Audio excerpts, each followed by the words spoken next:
దీనికి సంబంధించి మరింత సమాచారం మా అసోసియేట్ ఇన్పుట్ ఎడిటర్ నగేష్ అందిస్తారు. నగేష్, చెప్పండి, మరి కాసేపట్లో పట్నం నరేందర్ రెడ్డిని కోర్టులో హాజరుపరచబోతున్నారు పోలీసులు. ఇప్పుడు వైద్య పరీక్షల నిమిత్తం ఆయన తీసుకెళ్తున్నారు. ఇప్పుడు తర్వాత ప్రొసీజర్ ఏ విధంగా ఉండబోతోంది? పరిగి పోలీస్ స్టేషన్ నుంచి నరేందర్ రెడ్డిని కొద్దిసేపటి క్రితమే కొడంగల్ కోర్టుకు తరలించారు. ఆల్రెడీ విచారణలో చాలా విషయాలు రాబట్టేట్టుగా తెలుస్తుంది. సురేష్ రాజుకు పట్నం నరేందర్ రెడ్డికి ఉన్న సంబంధాలపైన ఆరా తీసినట్టుగా తెలుస్తుంది. అలాగే 42 కాల్స్ ఏవైతే ఉన్నాయో వాటికి సంబంధించి ఎందుకు కాల్ చేశాడు సురేష్ రాజు, ఆ సమయంలో ఎందుకు మీరు రెచ్చగొట్టే విధంగా సురేష్ రాజుని అక్కడ పెట్టి కలెక్టర్ ప్రవీణ్ రాజుని అటెన్షన్ డైవర్షన్ యాంగిల్లో తీసుకెళ్లి ఎందుకు దాడి చేసినట్టు, వీటన్నిటిపైన నరేందర్ రెడ్డి నుంచి చాలా విషయాలే బయటకు తీశారు. ఎందుకంటే ఇందులో నరేందర్ రెడ్డి కీలక సూత్రధారిగా ఉన్నాడు. సురేష్ రాజు అనే వ్యక్తిని ప్రధాన అన్సర్డ్ గా ఉంచుకొని ఏదైతే ఫార్మా కంపెనీ వ్యతిరేకిస్తున్నామని చెప్పి ప్రజలను రెచ్చగొట్టి దాడి చేయడం వెనుక నరేందర్ రెడ్డి కీలక పాత్ర పోషించినట్టుగా పోలీసులు రిమాండ్ రిపోర్ట్ లో అయితే అంశాలు పేర్కొన్నారు. ప్రస్తుతం ఎఫ్ఐఆర్ నరేందర్ రెడ్డికి సంబంధించి సపరేట్ గా రాసినట్టుగా తెలుస్తుంది. ఎందుకంటే నిన్న జరిగిన ఇష్యూలో 16 మంది అరెస్ట్ అయినట్టుగా రిమాండ్ రిపోర్టు చెప్తుంది. అందులో చాలా వరకు ఉన్న వ్యక్తులందరూ కూడా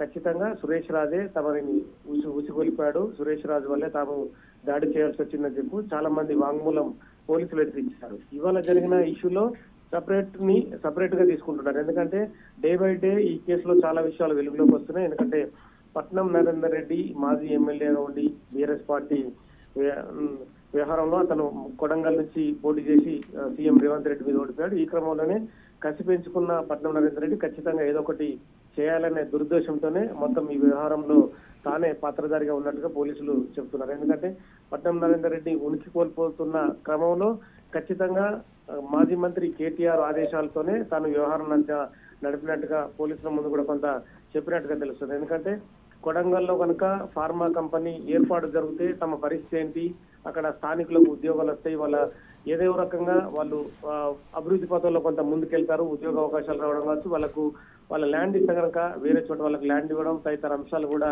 వీళ్ళకి మైనస్ కానున్నాయి. ఈ క్రమంలో పట్నం నరేందర్ రెడ్డి చాలా విషయాలు కేటీఆర్ తో పంచుకున్న తర్వాతనే, ఎందుకంటే ఫార్మా కంపెనీ ఇష్యూ అనేది ఈ రోజుది కాదు, గత 10 ఏళ్ల కాలం నుంచి బీఆర్ఎస్ పార్టీ ప్రభుత్వమే ఫార్మా కంపెనీ నెలకొల్పాలని చెప్పి చాలా విధాలుగా ప్రయత్నించింది. కానీ గతంలో జరిగిన ఇష్యూలో అబ్దుల్లాపూర్ చుట్టుపక్కల ఆ ఫార్మా కంపెనీ నిర్మించాలని చెప్పి వాళ్ళు ప్రయత్నం చేశారు. కానీ ఆ కంపెనీని స్థానికులు వ్యతిరేకించారు. దాంతో స్థానికంగా రేవంత్ రెడ్డి కొంత అనుకూలంగా ఉండే ప్లేస్, ఎందుకంటే సిటీకి దూరంగా ఉండాలని చెప్పి స్థానికులతో పూర్తిగా ఇన్పుట్స్ తీసుకొని ప్రజల నుంచి ఎలాంటి అభ్యంతరాలు లేకపోవడంతోనే లగచెర్ల చుట్టుపక్కల ప్రాంతాల్లో ఫార్మా కంపెనీ పెట్టాలని నిర్ణయించారు.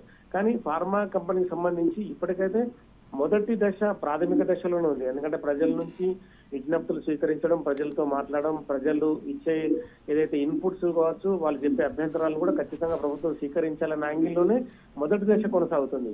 మొదటి దశ క్రమంలోనే పట్నం నరేందర్ రెడ్డి తన అనుచరులను నియమించుకొని ఎట్టి పరిస్థితుల్లో ఫార్మా కంపెనీ వల్ల చుట్టుపక్కల గ్రామాలకు నష్టం జరుగుతుంది, దీన్ని వ్యతిరేకించాలనే ఒక యాంగిల్ నే పట్టుకొని సురేష్ రాజుని ఉసుకొలిపాడు. సురేష్ రాజుని గత 4-5 నెలల కాలంగా ఇదే వ్యవహారం పైన సురేష్ రాజుని లగచెర్ల చుట్టుపక్కల గ్రామాల్లో తిప్పుతున్నట్టుగా తెలుస్తుంది. చాలా మంది యువకులకు వాళ్లకు నెలవారీ డబ్బులు పేమెంట్ చేయడం, అధికారులు ఎప్పుడొచ్చినా కూడా ప్రతి చోట వీడియో చేయాలి, ప్రతి చోట ప్రజలు వ్యతిరేకించే విధంగా వాళ్ళని మోటివేట్ చేయాలన్న కుట్ర కోణంలోనే పట్నం నరేందర్ రెడ్డి సురేష్ రాజును నియమించినట్టుగా పోలీసుల విచారణలో తేలుతుంది. ఎందుకంటే ఇంకో 10 మంది ఈ దాడి వెనక ప్రధానంగా ఇప్పటి వరకు జరిగిన సంఘటనలు ఇవి చూసుకుంటే గనక ఇది ప్రధానంగా కేవలం ఒక కాంగ్రెస్ ప్రభుత్వాన్ని ప్రజల్లో పలుచన చేయడం, ప్రజల్లో వ్యతిరేకత పెంచడం కోసమే ఈ దాడి జరిగింది అని భావించాలా?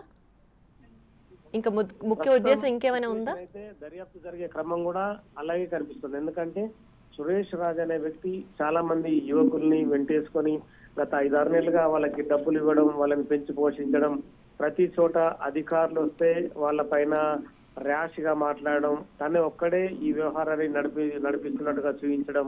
ఎందుకంటే ప్రవీణ్ రాజు వస్తున్న సమయంలో కూడా ముందే ప్రవీణ్ రాజుని లగచెర్లకు రావాలని చెప్పి సురేష్ రాజే తీసుకొచ్చాడు. ఎందుకంటే ప్రజలతో మాట్లాడాలి, ప్రజలు చాలా మంది గుమ్మిగూడాలని చెప్పి తీసుకొచ్చాడు. కానీ అప్పటికే కుట్ర దాగి ఉందన్న విషయం అధికారులకు తెలియదు. జనరల్ గా ప్రజలతో మాట్లాడి ప్రజల నుంచి విజ్ఞప్తులు స్వీకరిస్తామని ప్రవీణ్ రాజు, అలాగే కడా అధికారిగా ఉన్న వెంకటరెడ్డి, ఆర్డీఓలు, ఎంఆర్ఓలు, మిగతా అధికారులంతా వెళ్ళిన పరిస్థితి అదే. కానీ అక్కడ సిచ్యువేషన్ ఆటోమేటిక్ గా చేంజ్ అయింది. ఆల్రెడీ సురేష్ రాజు ఏదైతే అనుకున్నాడో తాను అనుకున్న పథకం ప్రకారమే మొదట ప్రవీణ్ రాజుని ఒక మహిళ నెట్టివేయడం, తదుపరి మిగతా యువకులంతా కూడా దాడులు చేయడం. ఇక కడ ప్రత్యేక అధికారిని అయితే వెంకటరెడ్డిని అయితే ఉరికించి కొట్టిన దృశ్యాలు మనం చూడొచ్చు. అతను పొలాలకు పరిగెత్తుతున్నా కూడా చాలా మంది స్థానికంగా ఉన్న వ్యక్తులైతే ఎవరో దాడికి పాల్పడాలని ముందు అనుకున్నారో వాళ్ళందరూ కూడా దాడి చేయడం, వెహికల్స్ పైన రాళ్లతో దాడి చేయడం, వెహికల్స్ ని పగలగొట్టడం, ఇవన్నీ కూడా ఒక రకమైన భయానకమైన వాతావరణాన్ని సృష్టించాలి. మరోసారి అధికారులు కనుక గ్రామాలకు వస్తే భయపడాలన్న యాంగిల్నే వాళ్ళు ఎంచుకున్నట్టుగా తెలుస్తుంది. ఇదే పథకాన్ని రచించాడని చెప్పి కూడా చాలా ఇన్ఫర్మేషన్ కూడా పోలీసుల వద్ద ఉంది. ఎందుకంటే ప్రభుత్వం ఒక మంచి పని అనుకున్న తర్వాత ఆ మంచి పని ద్వారా ఆ ప్రభుత్వానికి పేరు వస్తుంది, వాళ్ళకే ఓట్లు పడి వాళ్ళే మళ్ళీ అభ్యర్థులుగా గెలుస్తారనే ఒక యాంగిల్ ని వాళ్ళు తీసుకున్నారు. కానీ ప్రజలకు ఎంత మంచి జరుగుతుంది, ప్రజలకు ఇంకేమన్నా కావాల్సిన సౌకర్యాలు ఉన్నాయా, వాటికి సంబంధించి పోరాడదామనే విషయాన్ని పక్కన పెట్టి ఇది ఒక రకమైన భయానకమైన వాతావరణాన్ని సృష్టించి ఆ చుట్టుపక్కల ప్రాంతాల నుంచి ఎవరైతే ఆ రైతులు వాళ్ళ భూములు ఇస్తున్నారో వాళ్ళందరి నుంచి పూర్తి వ్యతిరేకత ఉందనే కోణాన్ని చూపించడానికి చాలా వరకు ప్రయత్నించారు. సో మొత్తానికైతే ఈ ఇప్పుడు జరుగుతున్న దర్యాప్తు అంశం కూడా పట్నం నరేందర్ రెడ్డిని విచారించడం కూడా ఇలాంటి అంశాలే చాలా వరకు వచ్చాయి. అంటే తనకు తెలియదు, నేను జనరల్ గా కేటీఆర్ తో మాట్లాడాను తప్పితే ఇటువంటి వ్యవహారాలని చెప్పి కూడా చాలా తప్పుదోబట్టే సమాధానాలు కూడా పోలీసులకు చెప్పినట్టుగా తెలుస్తుంది. కానీ సురేష్ రాజు ఫోన్ కాల్ డాటాను 42 సార్లు మాట్లాడిన డాటాని నరేందర్ రెడ్డి ముందు ఉంచడంతో నరేందర్ రెడ్డి ఎటు సపోర్ట్ చేయని పరిస్థితి. ఎందుకంటే కొన్ని గంటల సమయంలోనే 2-3 గంటల సమయంలోనే ఒక వ్యక్తితో 42 సార్లు మాట్లాడాల్సిన అవసరం ఎందుకు వచ్చిందన్న ప్రశ్నలకు కూడా నరేందర్ రెడ్డి పోలీసుల ముందు మౌనం వహిస్తూ చాలా వరకు ఉన్నట్టుగా తెలుస్తుంది. ప్రస్తుతం అయితే ఈ పట్నం నరేందర్ రెడ్డికి ఇప్పుడు వైద్య పరీక్షల నిమిత్తం తీసుకెళ్తున్నారు కదా, సో ఈ ప్రొసీజర్ అంతా ఎంతసేపు ఉండే అవకాశం ఉంది? ఒకవేళ అతనికి ఏదైనా క్రానిక్ డిసీజెస్ ఉన్నట్లు తెలితే కోర్టులో హాజరుపరుస్తారా? కోర్టులో హాజరుపరచడానికి ఇంకేమైనా ఆటంకాలు జరిగే అవకాశం ఉందా?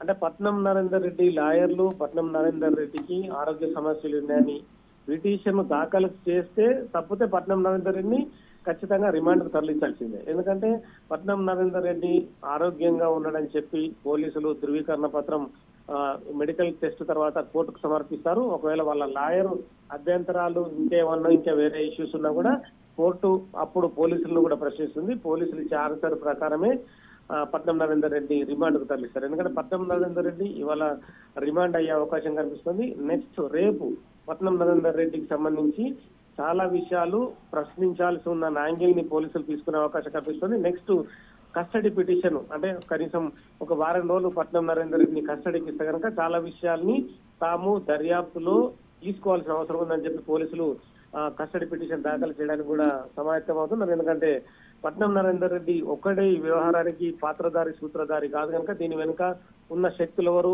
పట్నం నరేందర్ రెడ్డిని నడిపిస్తున్న ద్వారా ఆయన యాంగిల్ కూడా బయటకు రావాల్సి ఉంది. కాబట్టి ఒక సురేష్ రాజుని పట్నం నరేందర్ రెడ్డి నియమించుకున్నాడా, ఒక లగచర్ల గ్రామాన్నే వాళ్ళు వేదికగా ఎంచుకున్నారా, లేదంటే చుట్టుపక్కల 10 గ్రామాలు ఎవరైతే ఉన్నారో అక్కడ ఎవరెవరు యువకుల్ని పట్నం నరేందర్ రెడ్డి నియమించుకున్నాడు? ఎందుకంటే గత 6 నెలల కాలంగా ఈ వ్యవహారం అంతా కూడా చాప కింద నీరులా కొనసాగుతుంది.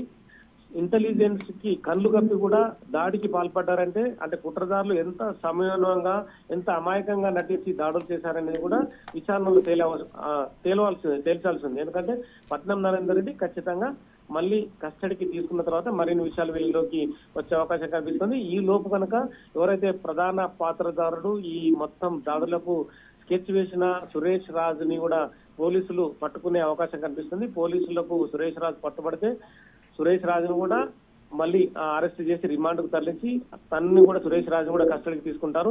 ఒకవేళ విచారణ క్రమంలో చాలా విషయాలు వెలుగులోకి రావాలి, గ్రౌండ్ లో ఉన్న ఏదైతే ఇష్యూ ఉన్నాయో అవన్నీ బయటకు రావాలంటే ఎదురుగా పట్నం నరేందర్ రెడ్డి సురేష్ రాజుని ఎదురుగా కూడా కూర్చుండబెట్టి విచారించి వాళ్ళిద్దరు ఇచ్చే సమాధానాలను కూడా పోలీసు చూసుకునే అవకాశం కనిపిస్తుంది. ఇప్పటికే ఇంటెలిజెన్స్ స్పెషల్ బ్రాంచ్ టీమ్స్ కూడా చాలా విషయాలు ప్రజల నుంచి అంటే ఈ దాడి జరిగిన సమయంలో దాడి జరిగే కొన్ని రోజుల ముందు ఏం జరిగింది, ఏ వ్యక్తులు వచ్చి మిమ్మల్ని మోటివేట్ చేస్తున్నారు, అసలు దాడికి ఎందుకు ఇంత దూరము ఇష్యూ జరిగిందన్న యాంగిల్ కూడా చాలా వరకు సేకరించారు. అవన్నీ బయటకు రావు. కానీ ఎవరైతే వ్యక్తులు అరెస్ట్ కాబడ్డారో వాళ్ళ నుంచే ఖచ్చితంగా సమాచారం రాబట్టాలి. కాబట్టి నెక్స్ట్ లెవెల్లో నగేష్, అయితే ఇంతవరకు జరిగిన విచారణలో నరేందర్ రెడ్డి ఏమైనా కీలక విషయాలు వెల్లడించారా? అసలు విచారణలో ఆయన అన్నిటికీ సుముఖంగానే సమాధానం ఇచ్చారా? దేనికైనా నిరాకరించారా? ఫోన్ కూడా తీసుకున్నారు కదా, ఫోన్ లో ఏదైనా కీలక సమాచారం బయటపడిందా? అంటే తప్పించుకునే సమాధానాలే పోలీసుల ముందు చెప్పినట్టుగా తెలుస్తుంది. ఎందుకంటే సురేష్ రాజ్ అనే వ్యక్తి బీఆర్ఎస్ పార్టీ కార్యకర్త, కొన్నేళ్లుగా బీఆర్ఎస్ పార్టీకి పనిచేస్తున్నాడు. స్థానికంగా జరిగే ఏదైతే ఈ కొన్ని డెవలప్మెంట్ కు సంబంధించి వివిధ అంశాలకు సంబంధించి ఫోన్లు చేశాడు తప్పితే ఆ దాడి చేయాలని చెప్పి నేను చెప్పలేదు. సురేష్ రాజు కూడా ఎప్పుడు మోటివేట్ చేయాలని చెప్పి కొన్ని రివర్స్ యాంగిల్స్ లోనే సమాధానాలు పట్నం నరేందర్ రెడ్డి నుంచి వచ్చాయి. అసలు సమాధానాలు రావాలంటే ఖచ్చితంగా కస్టడీ పిటిషన్ వేస్తామని చెప్పి పోలీసులు అంటున్నారు. ఎందుకంటే పట్నం నరేందర్ రెడ్డి పొలిటికల్ లీడర్ గా ఉన్నాడు. ఎవరితో ఎట్ల మాటల్లో ఆల్రెడీ అతను మోటివేషన్ అయి ఉంటుంది. ఈ క్రమంలోనే పట్నం నరేందర్ రెడ్డి నుంచి ఇప్పటికైతే సరైన సమాధానాలు రాలేదు. ఈ కేసులో ప్రధాన నిందితుడిగా ఉన్న సురేష్ రాజు పట్టుబడితేనే పట్నం నరేందర్ రెడ్డి ఏ కోణంలో ఫోన్లు చేశాడు, 42 సార్లు కాల్స్ చేయాల్సిన అవసరం ఏముందనేది కూడా సురేష్ రాజు పట్టుబడితేనే ఈ కేసు ఇంకా డెవలప్మెంట్ అంటే చాలా విషయాలు కూడా బయటకు వచ్చే అవకాశం ఉంది. Right Nagesh, thanks for the updates.